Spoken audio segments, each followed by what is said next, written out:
Hello，大家好，今天是8月19号，美股盘前行情快报，我是阿哲，我们又再次见面啦。特斯拉来到密集支撑区止跌，左侧开始波段看涨。当然，昨天异动的还有阿斯麦和 SMCI， 不过 APP 还没有有效止跌，继续等待仿包阳线的买进。美股回调何时会结束？出现什么信号可以重新看涨呢？我们来到今天的行情图版。首先，我们看到本期视频的行情目录，今天是市场观察纳斯达克指数第217期的内容。阿哲依旧会通过以下的3个部分讲解本期视频美股盘前观点。第一部分，我们还是会讲一下有关纳指的市场观察。阿哲会通过 K 线防守阴、纳指浪形、标普图表以及日内撑压来告诉大家有关于美股指数目前应该怎么去分析。对于指数有所了解之后，我们再来到第2和第3部分，是关于个股解析。阿哲会讲到有关于特斯拉、英伟达、AMD、Circle、PLTR、Coin、APP、博通、阿斯麦、苹果、Meta、MSTR、谷歌、亚马逊、SMCI、台积电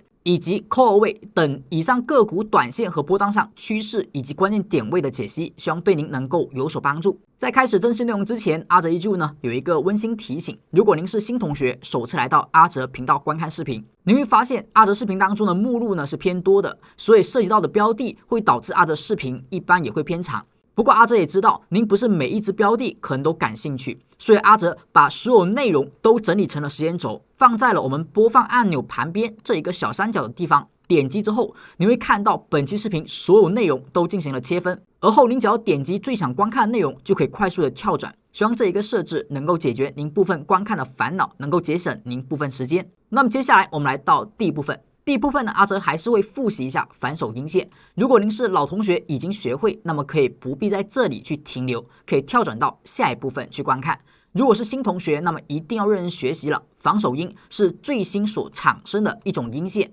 而在之前的这一轮走势上行当中，防守阴线给到了很多次买点，并且买入之后大体都是成功能够短线看涨获利的。那么何谓防守阴线呢？很简单，因为上期视频我们讲过一次，所以阿哲这次就简单讲一个条件。反手阴线的条件一般需要2根 K 线，第一根 K 线最好是阳线，而第2根 K 线最好是阴线。它们的特征在于阴线的高点比阳线的高点是降低的，没有创新高，而阴线的收盘价比阳线的最低价还要低，所以它是一个单边下跌的一天。它意味着这一天的下跌力度特别的强劲，而昨天涨，今天跌，那么这种现象有可能是用砸盘洗盘的现象。现在我们所看到是纳斯达克的图表，那么在图表之上你会看到 K 线底下有一些笑脸的标记，那么这些笑脸标记就是阿哲所设置的一个反手阴线的提醒。我们从前期的低点上涨以来去看，因为防守阴很多时候上涨当中才会去识别是砸盘还是洗盘，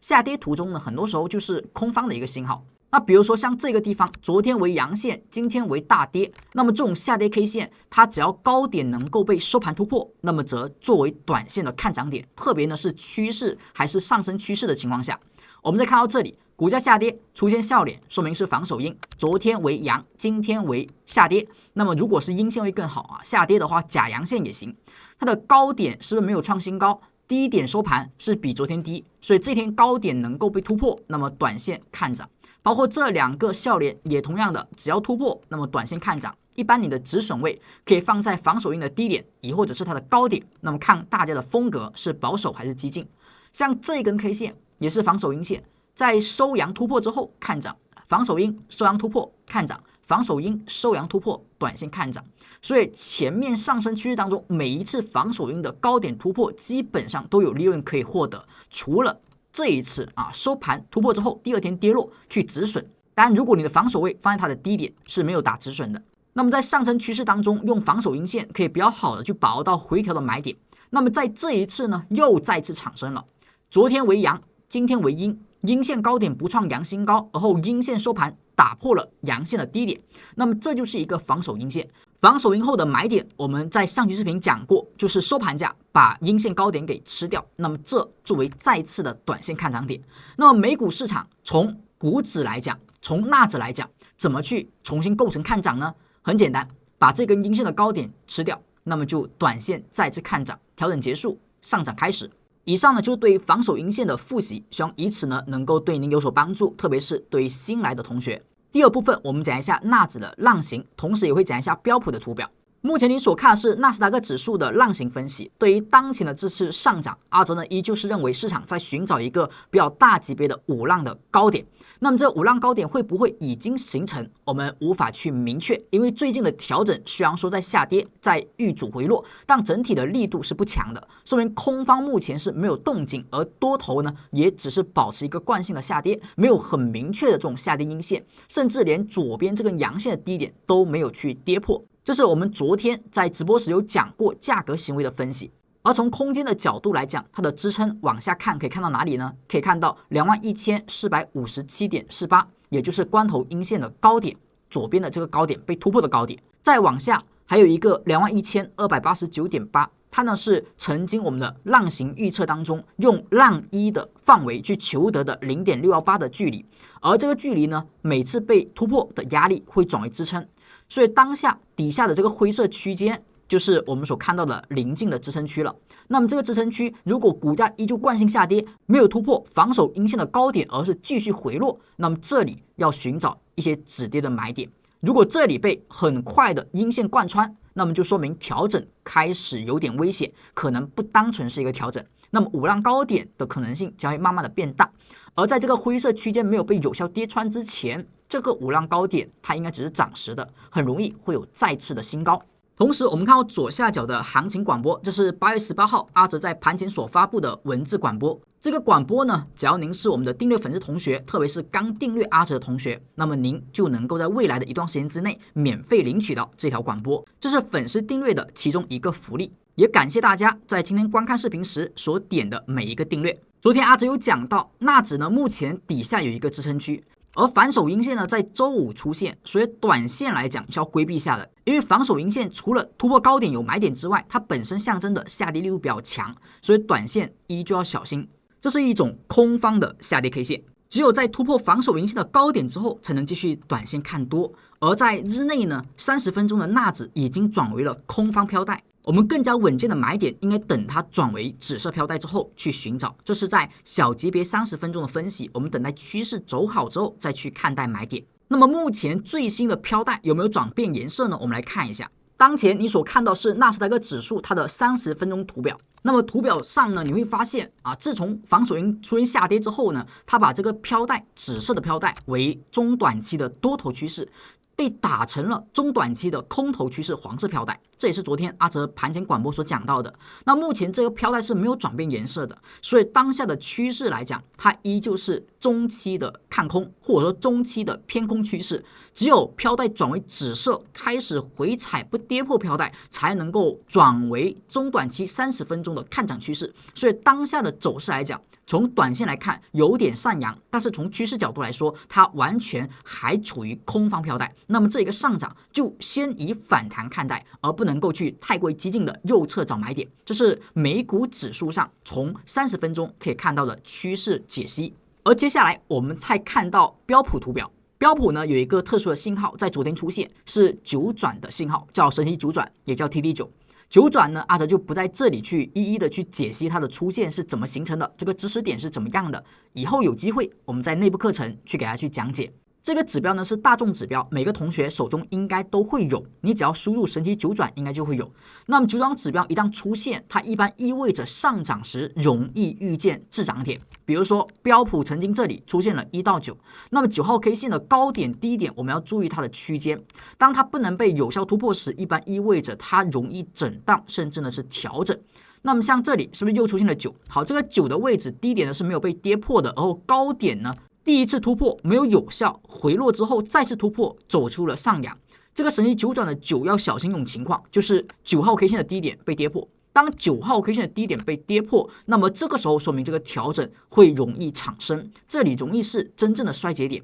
像前期中9的低点没有被很有效跌破的，很快速的又能够被反向突破的，这种情况下的9一般说明它还会延续上涨，这是一个衰竭和延续的一个区别。那么目前你再看到最新的股价，这个位置的标普又是一个9号 K 线，它是一根10日星，本身意味变盘。那9号 K 线的高低点做一个延续，如果这根 K 线能够今天或者说未来不要破它低点，而是收阳再次突破它的高点，那么标普指数的9就是一个延续9，就说明它还要继续往上去运行。而它的低点作为防守，如果收阴跌破，并且不能短期快速修复的话，这个地方将会说明它要发生调整，像前期这样的一个调整。但不一定会有这么快速短期走完啊，有可能是一个波段的一个下调。所以这是标普也要去关注的一个关键 K 线，而像纳指呢，它的9转是没有成功形成的，这一点要注意。以上就是对于标普和纳指的分析。那么纳指呢，我们讲的一个话题，那么纳指呢所花费的时间会多一些，但标普呢也要关注它的关键 K 线，不要被跌破。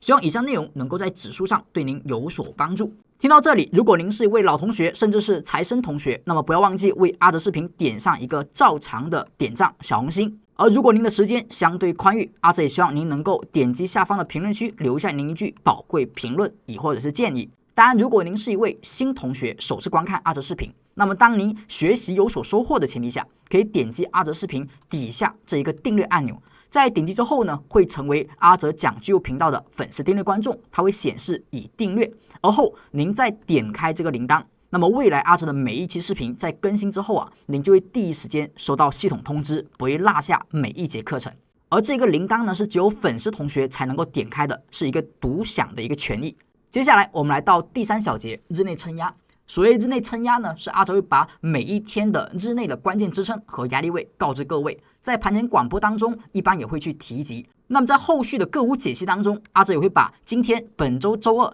它每一只股票的个股关键的支撑和压力位告知各位，也能够作为一个分析的角度。现在我们看到这个图板，在图板的左侧是一个行情广播，也就是刚才我们所看到的8月18号的行情广播。这个广播内容呢，分为3个部分。第一部分是阿哲所谓讲到的指数的分析，而后第二部分是个股方面短线和波段的跟踪。因为阿哲的视频一般是在周二、周四和周六更新，没有每天去日更，所以个股解析的时候，它不是每时每刻都有时效性。那如果您是短线的同学，那么可能需要每天去关注，那么盘前解析呢，可能对您会有所帮助。阿哲是每天会去更新这一个列表。而在第3部分呢，是关于纳指、特斯拉和英伟达。阿哲在盘前日常会去提醒到的3个个股的关键日内支撑和压力位。那怎么去使用这些点位？阿哲在这里简单讲一下，其实很简单，您就看一下当天的一个收盘价。当收盘价格能够比阿哲给到的预测高点高的时候，那么就说明多方是强势的，突破了压力。而当天的收盘如果不能够超过高点，而是收在低点之下，说明跌破了低点支撑，那么说明它的一个空方是强势的。以此呢，阿哲有研发出了一个红绿灯的指标，这个指标呢会在每一根 K 线底下去标记有类似于红灯和绿灯的表示。如果出现是绿灯，就说明收盘突破了预测的压力；如果是红灯，就说明跌破了预测的这个支撑。一个是代表多方强，一个代表空方强。而在我们个股交易在趋势跟踪的时候，只要保持绿灯而没有出现红灯，那么这种情况下属于短线还能够强势上行，而它的每一根下跌阴线呢，都只是正常的调整，没有引发空方强烈的反扑。只有出现这种红灯 K 线，那么才有可能引发我们的担忧，但只要它后续很快的回归到绿灯，那么就继续的看涨，而再出现红灯时，你再去减仓，再去小心，而再回归绿灯，再出现绿灯，保持绿灯，没有红灯，在这个过程当中呢，就都是持股，都是看涨阶段，这是通过红绿灯能够把握到的短线趋势强劲走势。如果您想做多，您要找的是长时间可能处于大部分都是绿灯的行情。反之，如果想要做空，就应该去寻找大部分是红灯，只有略微绿灯产生的行情。而当下的美股市场是出现了连续的无灯和绿灯，那么没有红灯，所以当下依旧短线看涨，短线多头依旧强势。我们看到最新的股价的预测值，像今天周二，你要关注指数的预测高点是21,686.72，预测低点是21,594.55。那么也就是说，当前的市场一直处于绿灯和无灯，它就是没有一天的调整，有跌破了预测低点。那么如果今天的收盘价会跌破21,594.55，那么就说明它会产生红灯。那么这个红灯 K 线将会出现的就是打断了前期这种绿灯的看涨走势。那么从这一刻开始，属于红绿灯当中要构成右侧的风险信号，右侧的减仓信号。而在此之前，它的调整都是健康的，都属于多方强势而空方比较弱势的调整。而只要今天的调整还是不跌破预测低点，还是在这之上，甚至呢能突破21,686.72，那么同样会构成我们再次的看涨信号，这是红绿灯当中可以去关注的一些点位，也是阿哲呢每期在个股解析、指数解析当中都会在视频当中去提及的一个视角。这是我们今天的点位，阿哲在盘前呢到时候也会写上。这里阿哲要提醒一下，这个红绿灯点位呢，它每天会有略微的变动，所以如果您是还未订阅阿哲的同学，那么可以点击订阅。那么在订阅之后呢，您才能够收到每天的盘前广播，去观看、去关注这个点位的变化。那么在点击订阅之后，您如何能够领取到盘前广播呢？其实很简单，您点击视频底下的评论区，在评论区当中有一条置顶评论是阿哲所发布的，那一条评论中呢有 Jacky 老师他的 Telegram 的联系方式，您点击那条链接就可以找到我们的 Jacky 老师了。那么 Jacky 老师呢是阿哲的一位好朋友，他专门呢是被阿哲邀请过来，对各位订阅粉丝同学进行一个技术分析的教导以及答疑解惑的。同时我们的粉丝订阅福利也会由他为大家进行发放。这位老师呢已经在股票市场从业了10多年，所以很多时候您有任何的问题都可以跟他去好好交流。如果您觉得点开这个评论有点麻烦，你也可以看一下视频的右上角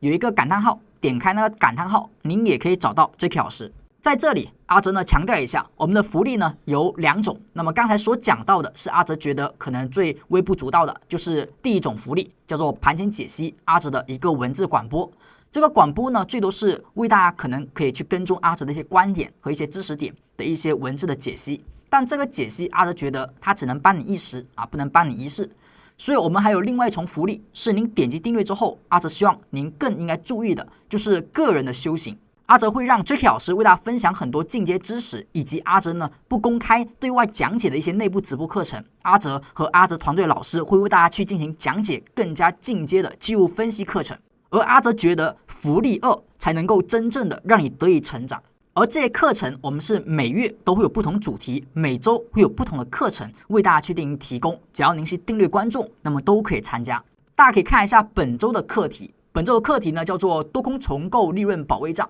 那么我们现在讲到了破局之道龙头利润。8月19号的课程已经结束，当然呢结束的课程您可以去找 Jacky 老师去领取回放，也可以去观看，因为不是每位同学都可以及时观看直播的，有些同学可能因为时差原因呢不能够及时去观看，你呢可以在课后找 Jacky 老师拿一下回放。那么 Jacky 老师呢就是我们的授课老师之一啊，这位帅气的年轻的这老师，您可以找到他，好好的跟他进行沟通交流，领取福利，以及呢报名参与课程。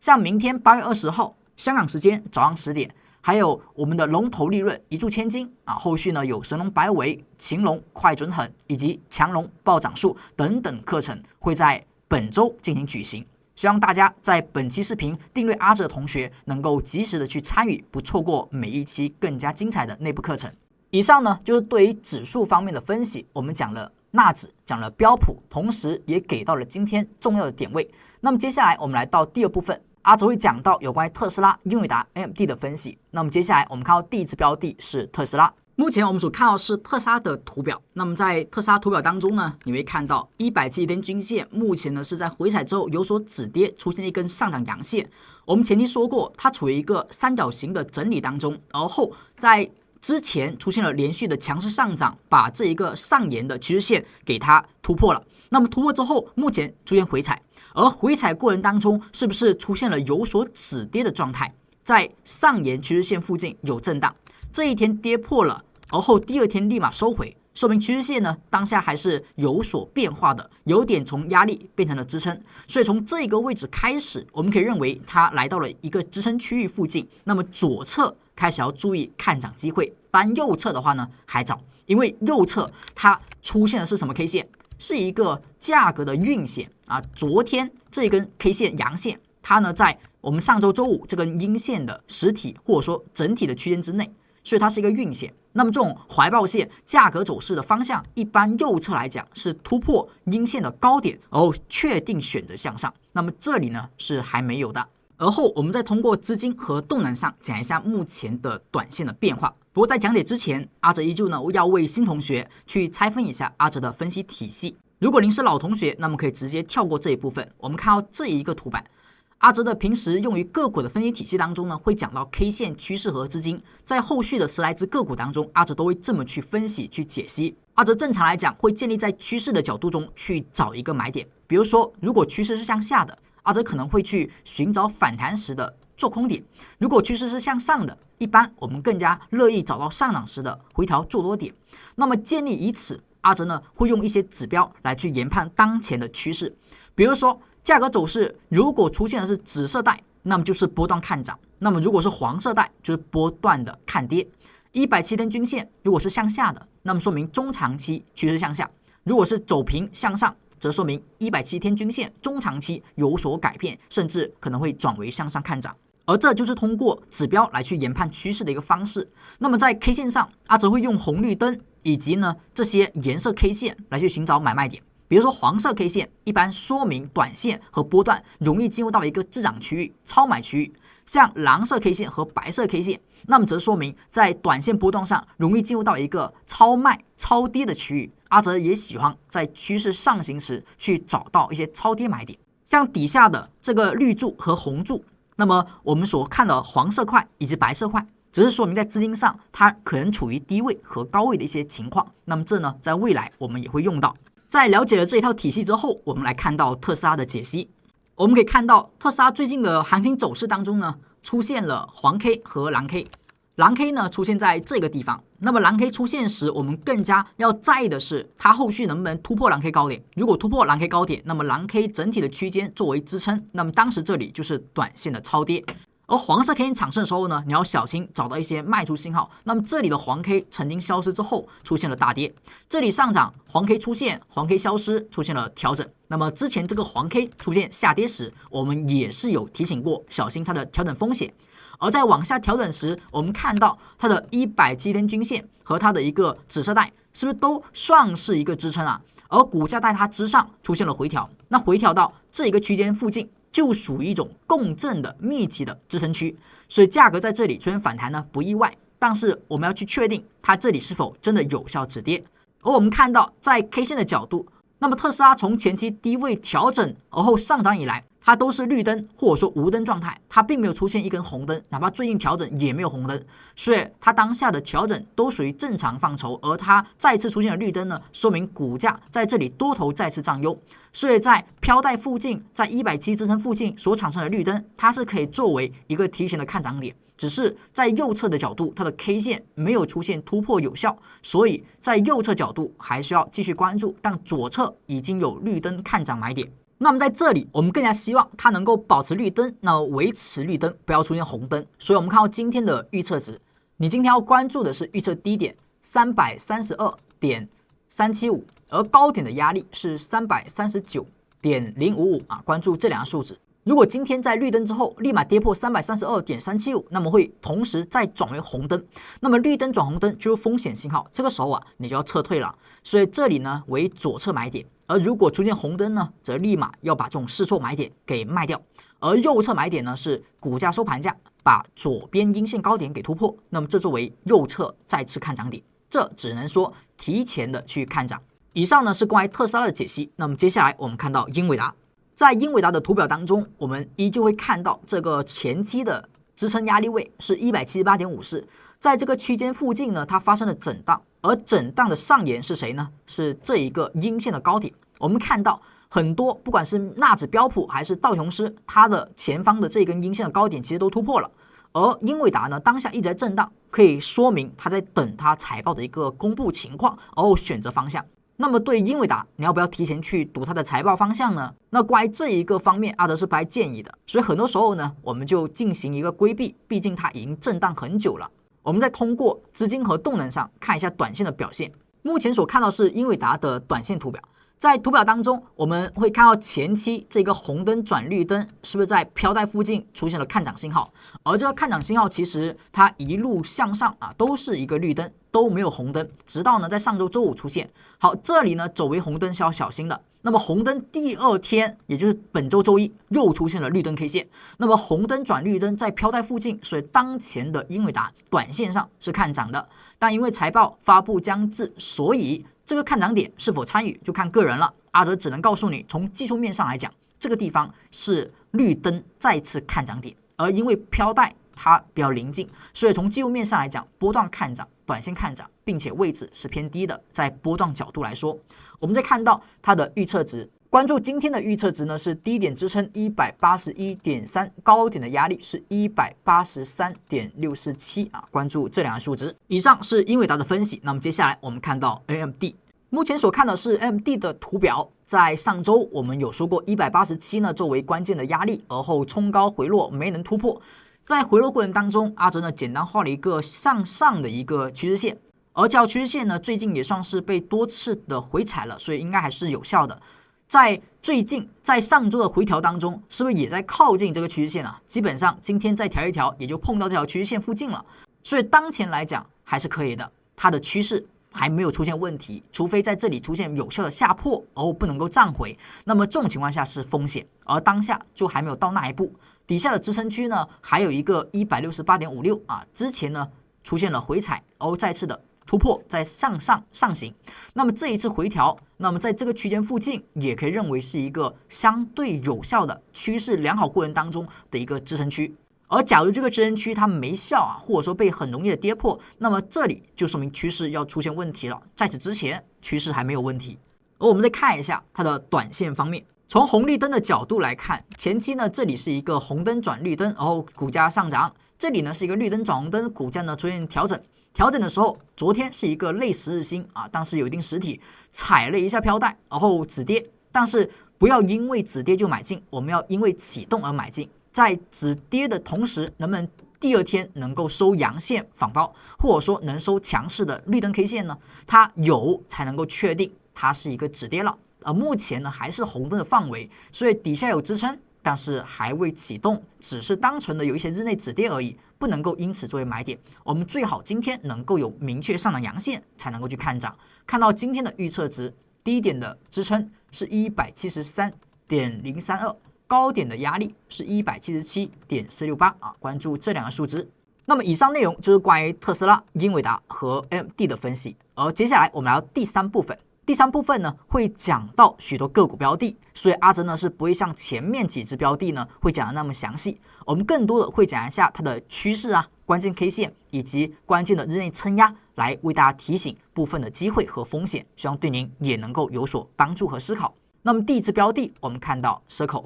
目前所看的是 Circle 的图表。那么 Circle 在这一波下跌当中呢，就是我们所讲到的啊，红灯占主导，而后绿灯比较少，并且绿灯之后啊，第二天都是红灯啊，这个太弱了，所以阿哲呢比较久没有去讲到它的买点了。这里之前是绿灯，绿灯之后第二天立马是红灯啊，这里是绿灯，第二天也还是红灯，像这里也是绿灯，第二天还是红灯，所以当下的这种走势啊，空方太强了，所以多方一冒头就被打压，所以这种情况下就还是保持警惕，左侧不要随便抄底，右侧的话还没有明确的信号。像这个位置的右侧怎么看呢？它还是走一个小级别的收敛状态嘛，它也是个晕线，而且是晕线之中呢还有晕线在收敛，而后准备方向选择。我们更希望看到的是股价对于大的 K 线能够有明确的方向突破，否则在此之前呢，因为它是下降趋势，它的黄色飘带呢还在维持，所以这里不出现明确的突破晕线，那么不要随便的去抄底。阿哲认为现在还不到时候，还缺少一根明确的启动 K 线，这是关于 Circle 的分析。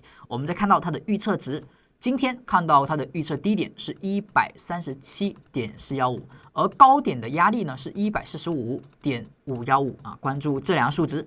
我们现在看到下一只股票是皮尔提亚。皮尔提亚在前面的高位是不是出现了一个黄 K？ 黄 K 呢是前期这一个红灯转绿灯持续上涨之后所出现的。当时阿哲也是比较及时提醒了黄 K， 那黄 K 的第二天就跌破了，而后是绿灯转红灯，是不是这里开始陷入调整周期？这里出现一波下跌，而目前的这一波下跌还在延续，因为它还是红灯嘛，还在红灯的区域之内。目前昨天周一的收盘价是跌破了飘带的上沿，所以还未有明确的止跌，依旧看调整。底下呢有红柱有上财，所以这里的调整呢就要小心了。这里要么出现明确的反包，要么呢就继续等待它的调整结束，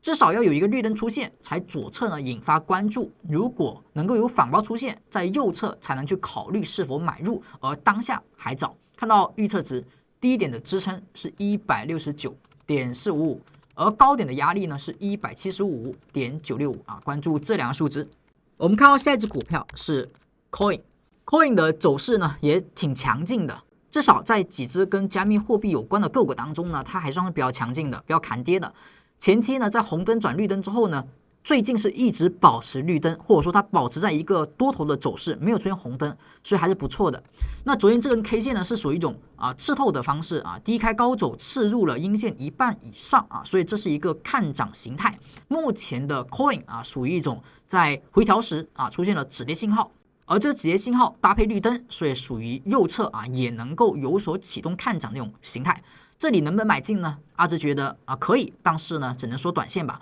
因为上方是一个飘带，因为上方的飘带是黄色的，所以它是属于趋势的空方。趋势空方下出现了短线看多信号，那么最多看一个反弹，它的这个压力位是328.881，以及中轴的位置344.638。这两个位置为空方趋势下的压力。我们再看到预测值，不要担心出现红灯，低点的支撑是313.92，高点的压力是331关注这两个数值。如果股价收盘突破331.1，那么就说明连续绿灯，那没什么问题啊。比较担心的是，别绿灯之后立马收盘跌破出现红灯如果直接出现红灯，就变成了绿灯转红灯的看跌信号。下一只股票，我们再看到 APP 呢，当下的调整也是因为前期加速周出现了黄 K 的破位而出现了下跌。这个下跌呢，就比 PLTR 呢相对来讲温和一些，因为它目前为什么止跌呢？它刚好在左边的高点回踩了左边的高点有所支撑。那么这个支撑位上现在只是有止跌，还没有明确的看涨 K 线，所以你可以做右侧的等待。而左侧来讲呢，阿哲也不太建议直接去买，因为还是一个红灯嘛，还没有绿灯产生。昨天是一个十日星，今天如果能够收阳上涨，可以作为右侧看涨点。那么更好的一个动作就是收一根阳线，把左边这根阴线长上影的阴线的高点给吃掉这个时候作为右侧看涨可能会更加稳妥一些。底下虽然有上财但是目前来讲 K 线的角度、结构的角度还是 OK 的趋势底下也是飘带，不要发上。整体是有支撑，然后趋势看回调，等待启动即可。看到预测值，低点的支撑是429.88，高点的压力441.27关注这两个数值。下一只股票呢，我们再看到博通也是在红灯之后的范围它没有出现绿灯。昨天呢，在飘带附近有止跌，但它是一根下跌的阳线，是假阳线。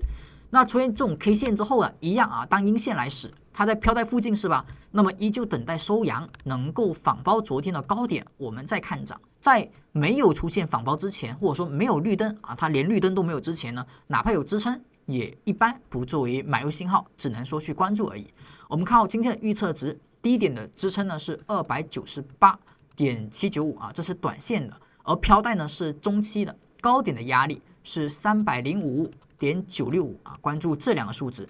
以上呢是博通我们接下来再看到阿斯麦昨天呢就表现比较强劲了，因为回调过程当中它是不是出现了一个紫带？因为回调过程当中出现了紫色飘带，前期呢是一个下跌时出现了黄色飘带，那么就是空方最近一波强势的上涨，基本上呢也是绿灯之后保持绿灯没有红灯。那么在这种上涨走势之下，市场的一个结构是强劲的。把飘带由中期的空头转为了多头，目前多头刚变所以它还不太稳定，最好这里直接出现上涨，那飘带呢就会发上。我们更加希望的是什么呢？我们更加希望的就是这一波上行快速的能够再走出一个新高。昨天这里是一个绿灯，然后上周五是红灯，红灯转绿灯，又因为是一个紫色带，所以这里呢短线看涨，波段看涨，我们的阿斯麦可以作为看涨点。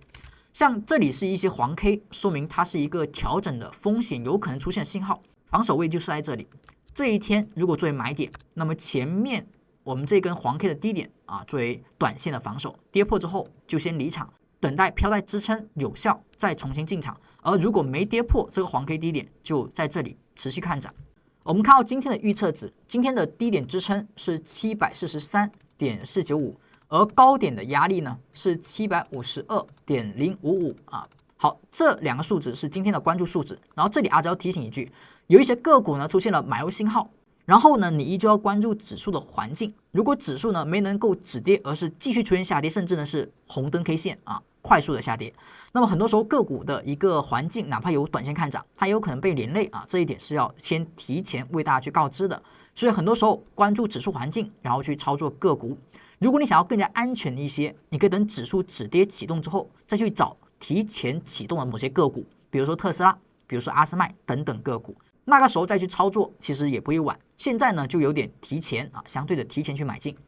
我们再看到下一只股票是苹果，苹果呢目前也是黄 K 啊，连续的黄 K， 但是黄 K 之前呢一直没有跌破，现在呢是出现了一个黄 K 消失，说明有可能进入到一个震荡或者说调整的周期。那么是否会发生调整呢？这里还需要一个确认，就是黄 K 的低点一般要被跌破，才预示着这个调整风险要足够引发重视，否则有时候它的调整可能是围绕黄 K 震荡，然后再次的启动。所以这两种情况呢要有所分析，那么都属于调整，只是一种呢是对于价格的乖离修复，一种呢是震荡之后可能会选择向上继续运行。所以黄 K 有风险，但是是否引发更大的一个调整，要看黄 K 的一个防守位。